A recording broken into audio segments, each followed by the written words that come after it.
பெறுவதற்காக உடல் நலத்திற்கு உடற்பயிற்சி, உயிர் வளம் பெற காயகல்ப பயிற்சி, மனம் அமைதி பெற அகத்தவம் மற்றும் அகத்தாய்வு பயிற்சிகளை அளித்துள்ளார்கள். இத்தகைய சிறப்பான மனவளக்கலை என்னும் வாழ்க்கை கல்வியை உலக சமுதாய சேவா சங்கம் ஸ்கை யோகா இணைய வழியே 12 நாட்கள் அடிப்படை பயிற்சியாகவும், அதனைத் தொடர்ந்து 4 மாதங்கள் சான்றிதழ் கல்வியாகவும் நம்ம இல்லம் தேடி வந்து அளித்து வருகிறது. இந்த சிறப்பான செய்தியினை நமது உறவுகளிடமும் நட்புகளிடம் பகிர்ந்து அனைவரும் உடல் நலத்துடன் ஆரோக்கியமாக அமைதியாக வாழ நம்மாலான சிறு உதவியினை செய்வோம். மகரிஷியின் கனவாம் உலக அமைதிக்கு நம்மால் என்ற சிறு தொண்டினை செய்து குருவின் கனவினை நனவாக்குவோம். மேலும் விவரங்களுக்கு kundaliniyoga.edu.in இணையதளத்திற்கு செல்லவும்.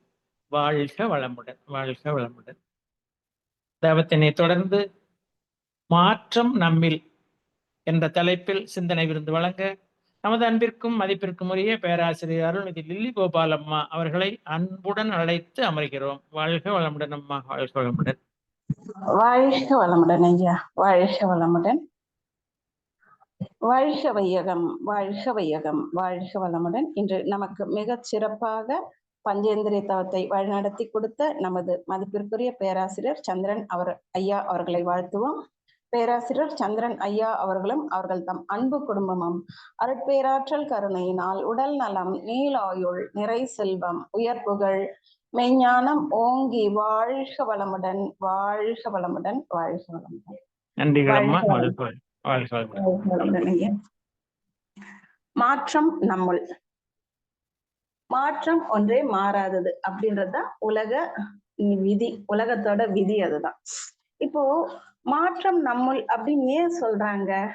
அப்போ நமக்குள்ள இதுக்கு முன்னாடி ஏதோ ஒரு விஷயங்கள் நடந்திருக்குது. அது மாறும் பொழுது அது எப்படி இருக்கணும்னா அந்த மாற்றம் நன்மை தரக்கூடிய மாற்றமாகத்தான் இருக்கணும். இப்போ நாம மனவளக்கலைக்குள்ள வந்துட்டோம்.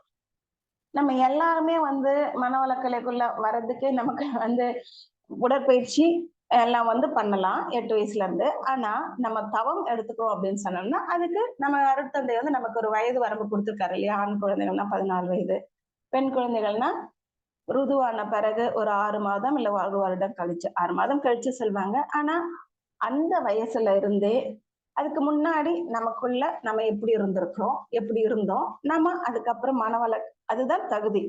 அப்ப அந்த மினிமம் தகுதியை பார்த்தோம்னா இந்த வயதுகள் தான். அப்போ அதுக்கு முன்னாடி நம்ம எப்படி இருப்போம், அப்போ இதுக்குள்ள வந்த பிறகு. ஆனா எல்லாருமே அந்த மாதிரி சின்ன வயசுல வந்துட்டோமா? கண்டிப்பாக இல்லை, இல்லைங்களா? இப்ப நாமெல்லாம் எத்தனை வயசுல வந்திருப்போம்? நிறைய பேர் பார்த்தோம்னா இப்போ நம்ம ஆன்லைன்ல எல்லாம் இது பண்றோம், ஸ்கூல் காலேஜ் எல்லாம் கொண்டு கொடுக்குறோம். அப்போ ஒரு சிலர் யங்ஸ்டர்ஸ்ல வராங்க, யங் ஏஜ் ஒரு 20ஸ்லயோ 30ஸ்லயோ வராங்க. ஆனா நிறைய பேர் பார்த்தோம்னா அபவ் 40s தான் வந்திருக்கும். அப்போ அந்த மாதிரி வந்திருக்கோம் அப்படின்னா நாம வந்ததுக்கு ஒவ்வொருத்தருக்கும் ஒவ்வொரு பல காரணங்கள் உள்ள வந்ததுக்கு இருக்குது. ஒரு சிலர் உடல் நலம்காக உடல் நலத்துல ஏதோ ஒரு பிரச்சனை, நான் இதுல வந்தேன்னா எனக்கு உடல் நலம் கிடைக்கும் அப்படின்ற ஒரு எதிர்பார்ப்போட வந்திருப்பாங்க. இல்ல ஒரு சிலர் அவங்கவுங்களோட சொந்த பிரச்சனைகள், அப்படி இல்லை எதுவுமே இல்லைன்னா எனக்கு ஒரு சேஞ்ச் வேணும், எனக்கு நான் கொஞ்சம் எனக்காக டைம் ஒதுக்கணும் அப்படின்ற ஒரு எண்ணத்தோட வந்திருக்கலாம். எப்படி வந்திருந்தாலுமே நாம இதுக்குள்ள வந்துட்டோம் அப்படின்னா நமக்கு என்ன பண்றாங்க? ஆரம்பத்துல எடுத்த உடனே உடற்பயிற்சி கொடுக்குறாங்க. உடற்பயிற்சி கொடுத்துட்டு அதன் பிறகு தவம் சொல்லி கொடுக்குறாங்க. ஆரம்பத்துல காயகல்பம் அடிப்படை பயிற்சியிலே பார்க்கும்பொழுது நமக்கு துரியோதம முறையில கொடுத்துடுறாங்க. அங்கேயே காயகல்பமும் உடற்பயிற்சி வந்துருது. இப்போ இந்த உடற்பயிற்சி எடுத்துக்கிட்டு நம்ம என்ன சொல்றாங்க? கண்டிப்பாக டெய்லி செய்ய. ஆரம்பத்துல வரவங்க நம்ம சொல்றோம் இல்லைங்களா, டெய்லி உடற்பயிற்சி பண்ணுங்க, டெய்லி உடற்பயிற்சி பண்ணுங்க அப்படின்னு நம்ம சொல்லி இன்சிஸ்ட் பண்ணிட்டே இருக்கோம். அப்போ உடற்பயிற்சி கத்துக்கும் போது எல்லாருக்குமே ஒரு ஆர்வம் இருக்குது, கத்துக்கிறாங்க.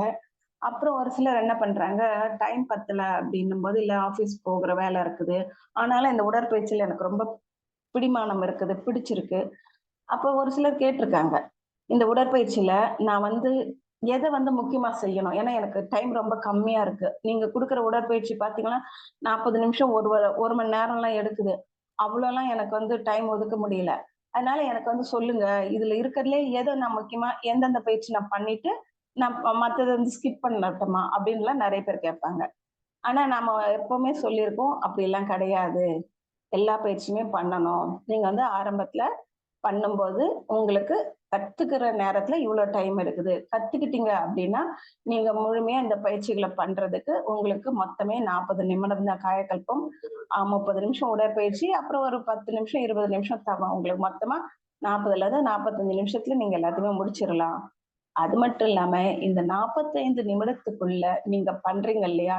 இந்த இதுக்காக ஒதுக்குற டைம், உங்களோட அன்றாட வேலைகள செய்யும் பொழுது, அந்த 45 நிமிடங்கள அதை விட அதிகமாவே 1 1/2 மணி நேரம் கூட உங்களால டைம் சேமிக்க முடியும். அந்த அளவுக்கு உங்களுக்கிட்ட அந்த உடல் ஆற்றலும், மன ஆற்றலும் அதிகமாகும். அதனால நீங்க இத தொடர்ந்து பண்ணுங்க அப்படின்னு நாம சொல்றோம். அது வந்து ஒரு சிலர் வந்து சரின்னு சொல்லிட்டு இது பண்ணிடுறாங்க. கடைபிடிக்கிறாங்க. அந்த மாரி அவங்க வந்து அந்த ஆ ஆற்றல் அதிகரிக்குது. அந்த வேலைகள்ல அவங்களால டைம் மிச்சம் பண்ண முடியுது. அப்போ அந்த மாற்றம் பாருங்களேன். அவங்க உடற்பயிற்சிக்கு முன்னாடி மனவளக்கலைக்கு முன்னாடி வந்தபோது, அவங்க கிட்ட அவங்களுக்கு இருந்த மாற்றம் என்ன இருந்தது? நம்மால இவ்ளோ டைம் ஸ்பெண்ட் பண்ண முடியுமா? நாம செய்யக்கூடிய வேலைகள் தள்ளி போகுமோ? இல்ல அதுல லேட் ஆகுமோன்ற அந்த ஐயம் எல்லாம் மாறி போயிட்டு, இத செஞ்சுட்டு பண்ணும்போது அந்த ஆற்றல் அதிகரிக்குது. இத நாம எல்லாரும் மனவளக்கலைக்குள்ள வந்த நம்ம அத்தன பேருமே அந்த மாற்றத்த நம்ம ஃபீல் பண்ணியிருப்போம். கண்டிப்பாக எல்லாருக்குமில்ல அந்த அனுபவம் கிடைத்திருக்கும். அப்ப இந்த மாதிரியான ஆக்கப்பூர்வமான மாற்றங்கள் நமக்குள்ள நெறைய இருக்கு. அதெல்லாம் வந்து அவசியமான மாற்றங்கள். அதுக்கு அடுத்து பார்த்தோம்னா, நம்ம தொடர்ந்து தவம் செய்கிறோம் அப்படிம்போது, தவம் செய்யும் பொழுது நமக்கு ஆக்கினையில வரும்பொழுது என்ன சொல்றாங்க? ஒரு விழிப்பு நிலை. அந்த விழிப்பு நிலையில வந்து அயரா விழிப்பு நிலை சொல்றாங்க சுவாமிஜி. எப்பவுமே அயரா விழிப்பு நிலையில நம்ம வேலை செய்யணும்னு சொல்றாங்க. அந்த மாதிரி செய்யும் பொழுது என்ன ஆகும் அப்படின்னாக்கா, அந்த அயரா விழிப்பு நிலையில நம்ம நிலைச்சு இருக்கும் பொழுது, நம்ம கிட்ட இருந்து வரக்கூடிய வார்த்தைகள் தாறுமாறா வராது. அப்ப அயரா விழிப்பு நிலையில இருக்கிறவங்க மனநிலை இருக்குதுன்னா, தடமாற்றம் நம்ம கிட்ட வராது. தடமாற்றம் கண்டிப்பாக இருக்காது. தடுமாறுறது கூட பார்த்தீங்கன்னா, ஆரம்ப நிலையில வேணா கொஞ்சம் கொஞ்சம் நம்ம கொஞ்சம் தடுமாறுவோம். ஒரு ஒரு சில வார்த்தைகள் வந்து நம்மை மீறி வந்துரும். அப்புறம் நம்ம யோசிப்போம். ஐயோ! நம்ம இந்த மாரி பேசியிருக்க வேணாமே! அப்படின்னு சொல்லிட்டு அப்புறம் என்ன பண்றோம்? ஓகே. இனிமே நான் இன்னுமே விழிப்பு நிலையில இருக்கேன். நம்ம தேவையான வார்த்தைகள் மட்டும் பேசுவோம். பொறுமையா இருக்கலாம். எதிராளி என்ன சொல்றாங்களோ முழுமையா அத கேட்டுட்டு அதுக்கு என்ன தேவையோ அத மட்டும் நம்ம பதில் பேசுவோம். அப்படின்ற ஒரு விழிப்பு நிலை வந்து அது வந்து படிப்படியாக நமக்குள்ளாக அந்த மாரி ஒரு மாற்றங்கள் வர ஆரம்பிக்கும். அதுக்கு என்ன பண்ணுது? இந்த தவம் நமக்கு ரொம்ப உதவி செய்யுது இல்லைங்களா? இந்த மாரி நம்ம ஆழ்ந்து தவம் செய்ய ஆக்னையில விழிப்பு நிலை வருது. துரியத்துல தொடர்ந்து அந்த விழிப்பு நிலையில நிலைச்சு நிக்க முடியுது. அதுக்கப்புறம் அது இல்லாம நம்ம இன்னைக்கு பண்ணியிருக்க பஞ்சேந்திரிய தவம். பஞ்சேந்திரிய தவம் பண்ணும்போது தனித்தனியா நம்ம பண்றோம் பாருங்க. தோள் மேல நினைவு செலுத்தி பண்றோம். அப்போ நம்ம கிட்ட தேவையில்லாத அந்த உணர்ச்சி வந்து தேவையில்லாம உணர்ச்சி வயப்பட மாட்டோம். தேவையில்லாத உணர்ச்சிகளுக்கு இடம் கொடுக்க மாட்டோம். அப்புறம் என்ன பண்றோம்? நாக்கு மேல தவம். அப்ப நாக்கு மேல தவம் பண்ணும்போது 2 வகையில நமக்கு உதவி செய்யுது இல்லையா? ஒண்ணு நம்ம வார்த்தைகள் நம்மோட கண்ட்ரோலுக்குள்ள வரும். படிப்படியாக வரும். அதுக்கு அடுத்து பார்த்தீங்கன்னா, வந்து அந்த சுவை கூட பார்த்தீங்கன்னா, அந்த உணவோட சுவைய வந்து நம்ம வந்து நல்லா வந்து ரசிச்சு, ருசிச்சு சாப்பிடுவோம். அப்படி மாரி நம்ம ரசிச்சு, ருசிச்சு நிதானமா சாப்பிடும் பொழுது, நமக்குள்ள அந்த உணவுகள்ல நம்ம எடுத்துக்கொள்ளக்கூடிய அந்த உணவோட அளவு முறை நமக்கு வந்து தெரிய ஆரம்பிக்கும். அப்போ நம்ம ஒரு ஃபங்ஷன் போறோம் அப்படின்னாக்கா, அப்ப நெறைய இது டேஸ்ட்டா இருக்கு. இத்தன வெரைட்டி இருக்கு. ஒரு ஒரு ஸ்பூனா டேஸ்ட் பண்ணலாம். அப்படின்ற மாரிலாம் நெனைக்காம, அந்த அளவு முறைய நம்ம கடைபிடிக்க ஆரம்பிப்போம். அந்த மாரி நம்ம அந்த அளவு முறைய கடைபிடிக்கும் பொழுது, அப்போ நாமளே நமக்கு கொடுத்துக் கொள்ளக்கூடிய துன்பத்திலிருந்து நாம விடுபடுறோம். அந்த மாற்றம் நமக்குள்ளாக ஏற்படுது. அந்த மாரி பார்த்தீங்கன்னா, அப்புறம் எல்லாமே நம்ம நாக்கு, அதுக்கப்புறம் மூக்குல தமம் பண்றோம் அப்படின்னும்போது, நமக்கு வந்து அந்த உணவோட வாசம், மற்ற வெளியில இருக்கும்பொழுது அந்த ஸ்மெல் வச்சு இந்த இடத்துல ஓகே ஏதோ சம்திங் ஓகே அந்த இடத்துல நம்ம கொஞ்சம் கவனிக்கணும். இல்ல இந்த உணவு எடுத்துக்கிறோம்னா, இந்த உணவுல ஸ்மெல் சரியில்ல. அப்ப இந்த உணவுல ஏதோ பிரச்சனை. அந்த மாதிரியும், இல்ல ஒரு நல்ல உணவு அப்படின்னாக்கா, இந்த பழங்கள் ஈவன் நம்ம ஆரஞ்சு எல்லாம் கூட பார்த்தீங்கன்னா, கொஞ்சம் தள்ளி கூட யாருன்னா உரிக்கும்போதே நமக்கு அந்த வாசம் கம கம கமன்னு இருக்கும். அப்பயே நம்ம ஆஹா! அப்பயே தெரிஞ்சுக்கலாம் அந்த பழம் வந்து எவ்வளவு ஒரு நல்ல உண்ணக்கூடிய நிலையில இருக்கக்கூடிய பழம். கொஞ்சம் கூட வந்து அந்த அளவுக்கு அதிகமா பழுத்தோ, இல்ல கொஞ்சம் காய் வாட்டாவோ அப்படிலாம் இல்லாம கரெக்ட்டான பதத்துல இருக்குது. அப்படின்றதெல்லாம் அந்த மாதிரி எல்லாமே அதுதான் வந்து சுவாமிஜி ஒவ்வொரு தவமா கொடுக்குறாங்க பாருங்க. பஞ்சேந்திரிய தவத்துல இவ்வளவு பலன்கள். அதுக்கப்புறம் பார்க்கும் பொழுது பஞ்சபூத நவகிரக தவம், அப்புறமா துரியாதீத தவம் இப்படி எல்லாம் கொடுக்குறாங்க. இந்த மாதிரி நம்ம தவம் எல்லாம் கத்துக்கிட்டு அந்த தவத்துல ஆழ்ந்து போகும்போது என்னெல்லாம் பலன் கிடைக்குது? சுவாமிஜி ஒரு கவிதையில சொல்றாங்க இல்லையா? "ஒன்றி ஒன்றி நின்று அறிவை பழக்க உறுதி, நுட்பம், சக்தி இவை அதிகமாகும்னு" சொல்றாங்க. அப்போ என்ன சொல்றாங்க? உறுதி, நுட்பம், சக்தி இவை அதிகமாகும் சொல்றாரு. அப்படின்னா இது எல்லாமே உங்ககிட்ட ஏற்கனவே இருக்குது. அது இருக்கிறத நம்ம இவ்வளவு நாள் உணராம இருக்கிறோம். ஆனா, நம்ம இந்த மாரி தவத்துல இருக்கும் பொழுது, சுவாமிஜி சொல்றாங்க அது அதிகமாகும். அப்ப நம்ம கிட்ட இருந்த ஒரு விஷயங்கள், நம்மோட ஆற்றல நாம வந்து உணராமயே இருக்கிறோம். அத தவத்துல ஆழ்ந்து போகும்போது, நம்ம அத உணர்ந்து கொள்ளக்கூடிய வாய்ப்பு நமக்கு கிடைக்குது. அதுக்கு அடுத்து பார்க்கும் பொழுது அகத்தாய்வு இல்லைங்களா? அந்த மாரி தவத்துல வந்து இது அப்புறம் மன விரிவு கிடைக்குது. நம்ம கூட நம்ம பொறுமையா இருக்க முடியுது. அப்புறம் அகத்தாய்வு. அகத்தாய்வுன்னு வரும்பொழுது, நமக்கு வந்து எடுத்தவுடனே என்ன சொல்றாங்க? எண்ணம் ஆராய்தல். எண்ணம். அப்ப எண்ணம் தான் எல்லாத்துக்கும் மூலம் இல்லையா? சுவாமிஜி சொல்வாங்கல்ல, "எச்செயலும் மூலமெனும் எண்ணத்தால் ஆகும். இன்ப துன்ப காரணமும் அதுவே ஆகும். இச்சை எனும் தீ எழுந்து எரியும் பொழுது இயங்கும் உடற்கருவிகளால் அறிவைக் கொண்டு அச்சமுற அனுபவித்தே அணைக்கலாகும்" சொல்வாங்க. அப்ப எல்லாத்துக்கும் மூலம் எதுவா இருக்கு? எண்ணம் தான். அப்போ அந்த எண்ணம் எழும்போதே நம்ம என்ன பண்றோம்? அதுதான் நம்ம முன்னாடி பார்த்தோம் இல்லையா? வார்த்தைகள் அந்த தடமாற்றம் வராம இருக்கும். அப்ப எல்லாத்துக்கும் காரணம் எது? எண்ணமாக இருக்கும். அப்ப அந்த எண்ணம் எழும்போதே நம்ம என்ன பண்றோம்? ஓகே, இந்த எண்ணம் தேவையான எண்ணமா? இல்ல தேவையில்லாத எண்ணமா? தேவையான எண்ணம் அப்படின்னாக்கா, அப்ப என்ன பண்ண ஆரம்பிச்சிரணும் நம்ம உடனே? அந்த எண்ணத்துக்கு வந்து வலிமை குடுக்கலாம். இல்ல அது தேவையில்லாத எண்ணம் அப்படின்னா, உடனடியாக நாம என்ன பண்ணணும்? அதற்கு மேல இன்னொரு பதிவ போட்டு, அந்த தேவையில்லாத எண்ணம் இனிமே எழாத மாரி நம்ம நாமே காத்துக்கொள்ளணும். அப்போ நம்மை நாமே காத்துக்கொள்றதுக்கு எதன் மூலமா பண்றோம்? இன்னொரு எண்ணத்த போட்டு தான் பண்றோம். அதனால தான் சுவாமிஜி என்ன சொல்றாங்க? முதல்ல எண்ணம் ஆராய்தல் குடுத்தாங்க. எண்ணம் தான் எல்லாத்துக்குமே மூல காரணமாக இருக்குது. அந்த எண்ணம் எழுவதற்கு காரணங்கள் நமக்கு தெரியும் இல்லையா? 6 காரணங்களால எழுது. அந்த 6 வந்து இயற்கை 3, செயற்கை 3 காரணங்கள் இருக்குது இல்லையா? இந்த மாதிரியாக 6 காரணங்களால அந்த எண்ணம் எழுந்தாலும், எழுந்த பிறகு அந்த எண்ணத்த வந்து இது நல்ல எண்ணமா? இல்ல தீய எண்ணமா? இத நம்ம செயல்படுத்தலாமா? வேணாமா? அப்படின்றதையும் நம்ம வந்து ஆ ஆராய்ச்சி செய்து நம்மை நல்ல முறையில கொண்டு போவதற்கு தான் இந்த எண்ணம் ஆராய்தல் வந்து சுவாமிஜி குடுத்தாங்க. அ அப்போ எண்ணம் ஆராய்தல்ல வந்து நம்ம என்ன பண்றோம்? இந்த மாதிரி வந்து ஆராய்ச்சி பண்ணி எல்லாம் பண்றாங்க. அகத்தாய்வு பண்ணும்போது முதல்ல எண்ணம் ஆராய்தல். அந்த எண்ணம் எப்படி வருது? அந்த எண்ணத்த செயல்படுத்தினா விளைவு என்னவாகும்? இந்த எண்ணத்துக்கான காரணம் ஏன்? இது எல்லாம் ஆராய்ச்சி பண்ணி, அதற்கு வந்து நம்ம இது பண்றோம். அதன் பிறகு என்ன பண்றாங்க? ஆசை சீரமைத்தல். அப்ப ஆசைன்னா எதுவா இருக்குது? நம்ம கூட அதுவும் ஒரு எண்ணத்தோட வெளிப்பாடு தான். ஆசை இல்லாம யாருமே வாழவே முடியாது. ஆனா, ஆசை வந்து இந்த ஆசை நிறைவேற்றிக் கொள்ள முடியுமா? இந்த ஆசைய நிறைவேத்திக்கிட்டாக்கா என்ன மாதிரியான விளைவு வரும்? ஆசைய ஒழுங்குபடுத்திக் கொள்றதுக்கு நமக்கு பயிற்சி குடுக்குறாங்க. அந்த மாரி பார்க்கும்போது, அதுக்கு அடுத்து சினம் தவிர்த்தல் குடுக்குறாங்க இல்லையா? அப்போ சினம் தவிர்த்தல், கவலை ஒழித்தல், நான் யார் இதெல்லாம் நமக்கு குடுக்குறாங்க. அப்போ இதையெல்லாம் நம்ம பண்ணும் பொழுது என்ன ஆகும்? நம்மோட அருகுணங்கள் சீரடையுது. நமக்குள்ள இருக்கக்கூடிய அந்த அ இது இருக்கு இல்லையா? பேராசை, சினம், கடும் பற்று, முறையற்ற பால் கவர்ச்சி, வஞ்சம், உயர்வு தாழ்வு மனப்பான்மை சொல்லக்கூடிய அந்த 6 குணங்கள் வந்து எல்லா மனிதர்களுக்குள்ளும் ஓரளவுக்கு ஏற்றத்தாழ்வாக இருக்குது. எல்லா குணங்களும் இருக்கும். அது ஓரளவுக்கு எல்லாருக்கும் எல்லாமே அதிகமா இருக்குதான்னா கிடையாது. ஒவ்வொருத்தர்கிட்ட ஒரு சில குணங்கள் அதிகமாவும், ஒரு சில குணங்கள் கம்மியாகவும் இருக்கும். இந்த மாரியான குணங்கள் நம்மகிட்ட இருக்குதுன்றதே நம்ம எப்ப தெரிஞ்சுக்கிறோம்? இந்த ஒவ்வொரு கிளாஸ்லயும் ஒவ்வொரு பயிற்சியா நம்ம எடுத்துக்கிட்டு வரதான், ஆமா நம்மகிட்ட இந்த மாரி குணங்கள் இருக்கு. ஓகே இத வந்து அதையும் வந்து சுவாமிஜி எப்படி அதுவும் மாத்தி குடுக்குறதுக்கும் வழி சொல்லிடுறாரு பாருங்க. பொறுமை, நிறைமனம், கற்பு நெறி காத்தல், மன்னிப்பு, நேர்நிறை உணர்வு அப்படின்னு சொல்லிட்டு ஒவ்வொன்னா நம்ம வந்து எப்படி மாற்றி அமைத்துக் கொள்ளணும், அதை எப்படி மாத்திக் கொள்ள முடியும் அப்படின்றதுக்கு வழிமுறை குடுத்துடுறாங்க இல்லையா? அந்த மாதிரி அது வந்து ஒரு பயிற்சியாவே குடுக்குறாங்க பாருங்க. இந்த எண்ணம் வந்து எழுந்ததுக்கு காரணம் என்ன?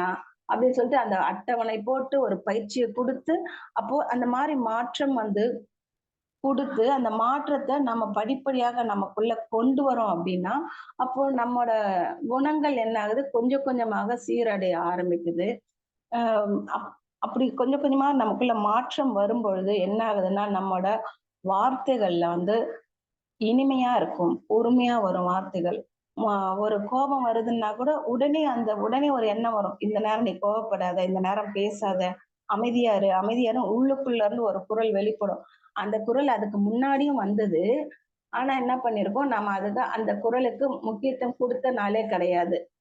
ஆனா, அந்த குரலுக்கு நம்ம எப்போ வந்து அதுக்கப்புறம் கவனிக்க ஆரம்பிக்கிறோம்னா, இந்த மாதிரி நமக்குள்ளாக ஒரு சில மாற்றங்கள் வர ஆரம்பித்த பிறகுதான், நம்ம வந்து இந்த குரலையே கவனிக்க ஆரம்பிக்கிறோம். அப்போ என்ன ஆகுது? அப்போ நமக்கு வந்து எவ்ளோ ஒரு நம்ம மாற்றத்த நமக்கு குடுக்கறதுக்கு, எவ்ளோ நம்ம நன்றி கடன் பட்டிருப்போம் இல்லையா? நம்ம குருவுக்கு. ஒரு கவிதையில சுவாமிஜி சொல்றாங்கல்ல, "நிறைந்த குரு மூலம் நேர்முகமாக குண்டலினி யோகம் கற்று, நித்த தவம் ஆழ்ந்தாற்றி உண்மை உணரப் பெற்றால் முனைப்பு போகும்னு" சொல்றாங்க. அப்ப இந்த மாதிரி நம்ம தொடர்ந்து தவம் ஆற்றி வரும்பொழுது, நமக்குள்ளாக இருக்கக்கூடிய அந்த கலங்கங்களும் போகும், தன்முனைப்பு போகுது. முக்கியமாக மனிதர்கள் தவறு செய்வதற்கான காரணங்களே என்னன்னு பார்த்தோம்னா, அந்த தன்முனைப்பு தான். தான், தனது அ நம் அப்படின்ற அந்த குணம் தான் வந்து பார்த்தீங்கன்னா, அந்த தன்முனைப்பு வருவதற்கு அதிகமா இருக்கும். "எனக்கு நீ என்ன மரியாதை குடுத்த? எல்லா பொருளும் எனக்கு என்ன குடுத்த?" அப்படின்ற மாரி அந்த வழக்குல சொல்வாங்க இல்லையா? "உன் வீட்டுக்கு வந்தா என்ன குடுப்ப? என் வீட்டுக்கு வந்தா உன் வீட்டுக்கு வந்தா என்ன வாங்கிட்டு வந்த?" அப்படின்ற மாரி. "என் வீட்டுக்கு நீ வரியா? எனக்கு நீ என்ன குடுப்ப?" அந்த மாரியான எதிர்பார்ப்பு நெறைய பேர்கிட்ட இருக்குது. நெறைய பேர் அப்படிதான் இருப்பாங்க. ஒருத்தர் வராங்க அப்படின்னா ஒரு அண்ணன் அதுவும் தாய் வீட்ல இருந்து வராங்கன்னா, பெண்கள் நெறைய பேர்கிட்ட எதிர்பார்ப்பு இருக்கும். "நீ என் வீட்டுக்கு வரியா? இன்னைக்கு என்ன வாங்கிட்டு வர? நான் உன் வீட்டுக்கு வந்தேன்னா, நீ என்ன குடுப்ப?" அப்படின்ற மாரி அது வந்து ஒரு உரிமையா எடுத்துக்கிறாங்க.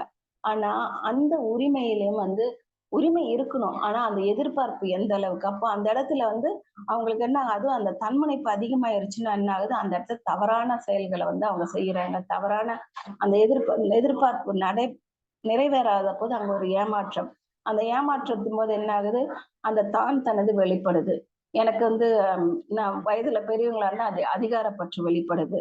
அப்புறமா வந்து அந்த பொருள் பற்று. இது எங்க அம்மா பயன்படுத்தினது. எனக்கு தான் வேணும். இது எங்க அப்பா வாங்குனது. எனக்கு தான் வேணும். அப்ப அந்த பொருள் பற்றும், அதிகார பற்றும் அங்க நிறைய வருது இல்லையா? அந்த தான் தனதுன்றது வரும்பொழுது தான், அங்க எல்லா பிரச்சனைகளுக்கும் காரணமா இருக்குது. அப்போ அந்த தன்முனைப்பு குறைவதற்கு எது வழிவகுக்குதுன்னு பார்த்தோம்னா, கண்டிப்பாக இந்த நம்மோட தவமுறை தான். தவமுறையும் அகத்தாய்வு செய்து செய்து நம்ம வரும்பொழுது நம்ம அறநெறி வாழ்க்கை வாழ்வதற்கான வாய்ப்பு இருக்குது. அப்ப அந்த அறநெறி வாழ்க்கை அப்படின்றதே நமக்கு வந்து இந்த அகத்தாய்வு செய்து செய்து நம்மோட குணங்கள கொஞ்சம் கொஞ்சமாக மாற்றும் பொழுது ஆட்டோமேட்டிக்காக நமக்கு அந்த கடமை உணர்வு, ஒழுக்கம், கடமை, ஈகை என்ற குணங்கள் அதிகரித்துக் கொண்டே போகுது. அப்போ அப்புறம் பார்த்தீங்கன்னா, அந்த அறியாமை, அலட்சியம், உணர்ச்சி வயம் சொல்லக்கூடிய அந்த குணங்கள் வந்து அதிலேயும் மாற்றம் வரும். அதுக்கு முன்ன நம்ம நெறைய நேரம் பார்த்தீங்கன்னா, ஆம் அந்த அறியாம ஒரு சில விஷயங்கள் நம்ம வந்து இருப்போம். அப்போ அதுல வந்து ஒரு தெளிவு இது எந்த விஷயங்கள் தேவை, தேவையில்ல அப்படின்றது தெரிந்து கொள்வதற்கு எது நல்லது, கெட்டது அப்படின்றதுமே வந்து நம்ம பயிற்சி தொடர்ந்து பண்ணவும், நம்மோட சுவாமிஜியோட கருத்துக்கள தொடர்ந்து படிக்கவும், தத்துவங்கள தொடர்ந்து தத்துவ விளக்கங்கள் கேட்கும் பொழுது, நம்மோட அந்த அறியாமை அப்படின்றது படிப்படியாக விலகுது. அப்புறம் பார்த்தோம்னா, அந்த அலட்சியம் அப்படின்றபோது அது நமக்கு எல்லாம் தெரிஞ்ச விஷயம் தான் இல்லையா? ஒரு விஷயம் அது வந்து சரி பார்த்துக்கலாம். சரி இது பண்ணிக்கலாம் அப்படின்னு சொல்லிட்டு நம்ம நெறைய நேரம் வந்து தெரிஞ்ச விஷயத்த கூட அலட்சியப்படுத்துவோம். ஸ்கிப் பண்ணியிருப்போம். அப்ப அதன் மூலமாக நிறைய பின்விளைவுகள நம்ம சந்திக்க நேரிடுது. அப்போ என்ன ஆகுது? நம்ம வந்து வருத்தப்படுறதா இருக்குது. வருத்தப்படுறதோ, இல்ல கவலைப்படுறதோ அந்த மாரியான நிலைக்கு வந்து போகுறோம். அப்போ அந்த வருத்தம், கவலை அப்படின்ற நிலை என்ன ஆகுது அப்படின்னா, ஆம் கோபம் அதெல்லாம் வெளிப்படும். அந்த எல்லாமே என்னாகும், நம்ம உயிராற்றல விரயம் பண்ணும். சுவாமிஜி ஒரு இடத்துல சொல்லுவாங்க, "சினம், கவலை இரண்டும் மனித வாழ்வை சீரழிக்கும் குணங்கள்" அப்படின்னு சொல்லுவாங்க. அப்போ இது 2மே என்னாகும், வாழ் எ எவ்வளவு நல்ல குணங்கள் இருந்தாலுமே, இந்த கவலை, வருத்தம், சினம் அதெல்லாம் வரும்பொழுது, நம்ம நம்மோட நல்ல குணங்கள் எதுவுமே வெளிப்படாம போயிரும். கோபத்துல சொல்ற ஒரு வார்த்தை தான் நிக்குமே கண்டி, வேற எதுவுமே மற்றது நிக்காது. அதே மாரி கவலைப்படும்போது ஜீவகாந்தம் முழுமையாக விரயமாயிடும். இப்ப நம்ம எதுக்காக தவம் செய்யறோம்? நம்ம குணங்கள் படிப்படியா மாறும் பொழுது, நம்ம தவம் செய்ய செய்ய அஹ் அகத்தாய்வு செய்து செய்து நம்ம ஜீவகாந்தத்தை அதிகப்படுத்திக்கிறதுக்காக தான் அதெல்லாம் செய்யறோம். அந்த மாதிரி ஜீவகாந்தம் அதிகரிக்கும் பொழுது நமக்கு நோய் எதிர்ப்பு சக்தியும் அதிகமாகுது. ஆனா இந்த மாதிரியான விஷயங்கள் நம்ம ஒரு முறை கடைபிடித்து கொண்டு இந்த சினம் கவலையும் கையில வச்சிட்டு இருந்தோம்னா கண்டிப்பாக இந்த வரவு எட்டனா செலவு பத்தனா அந்த மாதிரி அப்படி போயிட்டே இருக்கும்.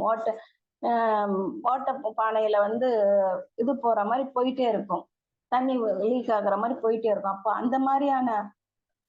அப்ப என்ன ஆகுது, மாற்றம் நம்ம கிட்ட வரக்கூடிய மாற்றங்கள் குறைவுபடுது. அது நல்ல மாற்றங்கள் இல்லாம அங்க தேக்கமுறோம் நம்ம.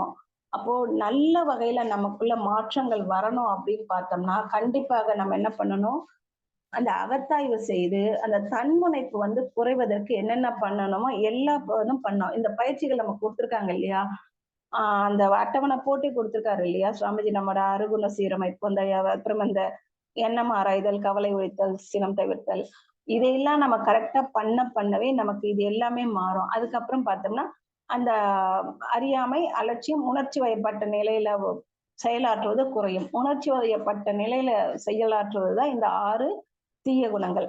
அந்த 6 தீய குணங்கள் மூலமாக 5 பஞ்சமா பாதகங்கள் சொல்லக்கூடிய தீய குணங்கள், தீய செயல்களை செய்வதற்கு வழிவகுக்கும். அப்போ இந்த 6 தீய குணங்களையும் நல்ல குணங்களாக நாம மாற்றி அமைத்துக்கிறோம் அப்படின்னு சொன்னோம்னா அப்ப என்ன ஆகுது, இந்த பழிச்செயல்கள்ல இருந்து நம்ம விடுபடுவதற்கு வாய்ப்பு கிடைக்குது.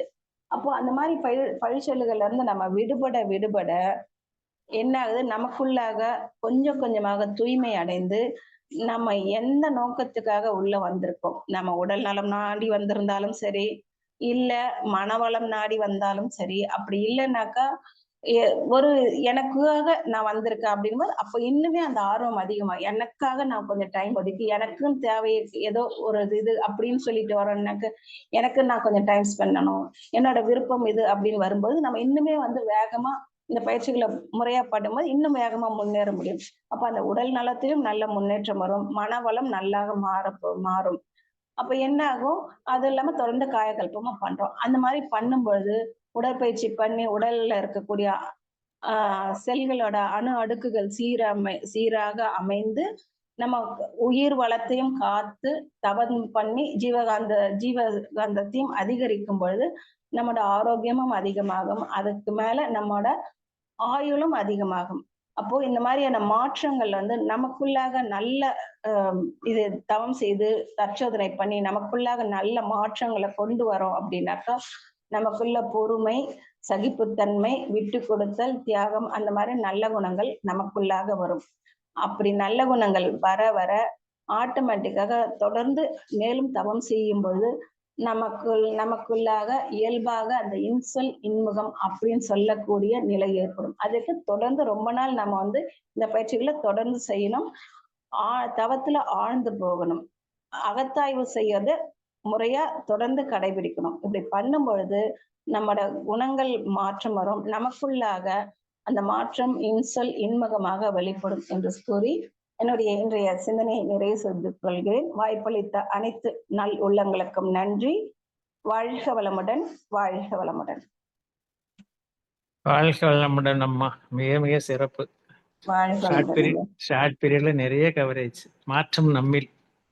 மாற்றங்கிறது மகரிஷி சொல்ற மாதிரி நன்மை தர இருந்தா தான் நமக்கு நம்மளை மாத்திக்கணும் அப்படிங்கிறது தான் அவங்களுடைய ஓப்பனிங் இது. அதுபோல நம்ம மனவளக்கலையில ஆரம்ப காலகட்டங்கள்ல தகுதி, அதாவது நாம்ஸ் ஒட்டினேஸ் இருந்தா தாங்கிற மாதிரி அதே நல்ல ஒரு அடிப்படை பயிற்சியிலே நமக்கு நாம்ஸே அதுதான். அது இந்த மாதிரி இதுல பாத்தீங்கன்னா இந்த டைம் சேவிங்ஸ் அப்படின்னு வரக்கூடிய காலகட்டத்துல மனவளக்கலை பயிற்சிகளை தவறாது நம்ம தொடர்ந்து செஞ்சு வந்தோம்னா 45 நிமிஷம் கண்டிப்பா செஞ்சோம் அப்படிக்கூடிய சூழ்நிலை இல்லை.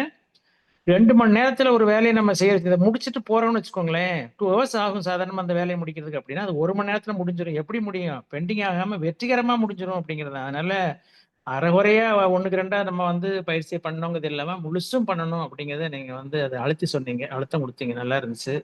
அதே மாதிரி பஞ்சேந்திரிய தவத்தினுடைய பயன்களை ஓவராலா புலன்கள் கட்டுப்பாடுடைய தன்மைகள் என்னெல்லாம், எந்தெந்த புலன்கள்லாம் எந்த அளவு கட்டுப்படுது அப்படிங்கிறது ரொம்ப சொன்னீங்க, அளவு முறை பாயிண்ட் எல்லாம். ஹைலைட்டா என்னன்னா, என் வீட்டுக்கு வரும்போது என்ன வாங்கிட்டு வருவ? உங்க வீட்டுக்கு வந்தா எனக்கு என்ன தருவ? அப்படிங்கிறது. அது சாதாரணமா நம்ம நினைக்கக்கூடியது தான். பொதுவாவே வந்து மாற்றம் நம்மில் அப்படிங்கிறதுக்கு ஒரு சின்ன அடிக்கடி ஒரு உதாரணம் சொல்லக்கூடியது தான். குழந்தைகள வந்து பாடம் படிக்கிறதில்லன்னு நம்ம சொல்லிட்டே இருப்போம். குழந்தைகளை நாம் படிக்கிறோமா? அவங்க வந்து என்ன செய்றாங்க அப்படிங்கிறத நம்ம வந்து நிச்சயமா குழந்தைகளை நாம் படிப்பதில்லை அப்படிங்கிறது தான். ஏன்னா குழந்தைகள் நம்ம பார்த்து தானே வளர்றாங்க. மாற்றம் முதல்ல நம்மகிட்ட வந்தா, நம்ம குடும்பத்திலே நிறைய விஷயங்கள், நல்ல விஷயங்கள், நல்ல மாற்றங்கள் எல்லாருக்குமே அது வந்து பரவும் அப்படிங்கிறத ரொம்ப சிறப்பா சொன்னீங்கம்மா. மிக்க நன்றிகள். வாழ்க வளமுடன். வாழ்க வளமுடன். நன்றிங்க ஐயா. வாழ்க வளமுடன். வாழ்க வாழ்க வளமுடன். வளமுடன். சான்றோர் பெருமக்களே, இப்பொழுது அம்மா அவர்களுக்கு நம்முடைய நன்றிகளை வாழ்த்துக்களாக தெரிவித்து மகிழும் தருணம். தவநிலை.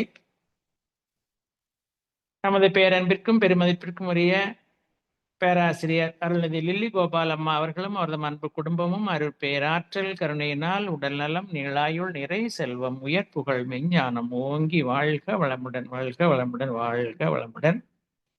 மேலும் இன்று இந்த சிறப்பு நிகழ்ச்சியில் கலந்து கொண்ட அத்துணை அன்பர்களும் அவர்களது அன்பு குடும்பங்களும் வாழ்க வளமுடன், வாழ்க வளமுடன், வாழ்க வளமுடன். ஸ்கை ஆன்லைன் மெடிடேஷன் தினசரி நிகழ்வு பற்றிய அறிவிப்புகள். காலை 5 மணிக்கு மகரிஷியின் பாடல்கள், காலை 5:30 மணிக்கு தவம். தொடர்ந்து 6 மணிக்கு வீடியோ அண்ட் ஆடியோவில் உடற்பயிற்சி வகுப்பு இடம்பெறும். அதை பார்த்து கொண்டே நாம் செய்யலாம். அடுத்து மாலை 6 மணிக்கு மகரிஷியின் பாடல்கள், மாலை 6:25 மணிக்கு மாலை காயகல்பம், மாலை 6:30 மணிக்கு தவம், மாலை 7 மணிக்கு சிந்தனை விருந்து, 7:30 மணி உலக நல வாழ்த்துடன் நிறைவு. பிரதி சனி மாலை தவத்தினை தொடர்ந்து மாலை 7 மணி முதல் 7:30 மணி வரை ஐயம் தெளிதல் நிகழ்வு நடைபெறும். பிரதி ஞாயிறு மாலை 7 மணி முதல் 7:30 மணி வரை சிறப்பு சிந்தனை நடைபெறும். இன்றைய நிகழ்ச்சி நிறைவு பகுதியாக உலக நல வாழ்த்து. உலகமெல்லாம் பருவமழை ஒத்தபடி பெய்யட்டும், உழவரெல்லாம் தானியத்தை ஒப்புடனே பெருக்கட்டும், பல தொழில்கள் புரிகின்ற பாட்டாளி உயரட்டும், பகுத்துணர்வில் தொகுத்துணர்வு பண்பாட்டை உயர்த்தட்டும், கலகங்கள் போட்டி பகை கடந்து ஆட்சி நடக்கட்டும், கல்லாமை கடன் வறுமை களங்கங்கள் மறையட்டும், நல வாழ்வை அளிக்குமை ஞான ஒளி வீசட்டும், நம் கடமை அறவாழ்வின் நாட்டத்தே சிறக்கட்டும், நம் கடமை அறவாழ்வின் நாட்டத்தே சிறக்கட்டும், நம் கடமை அறவாழ்வின் நாட்டத்தே சிறக்கட்டும். வாழ்க வையகம், வாழ்க வையகம், வாழ்க வளமுடன். மன மகிழ்வோடு இன்றைய நிகழ்வினை நிறைவு செய்து கொள்வோம். அனைவருக்கும் நன்றி. வாழ்க வளமுடன், வாழ்க வளமுடன்.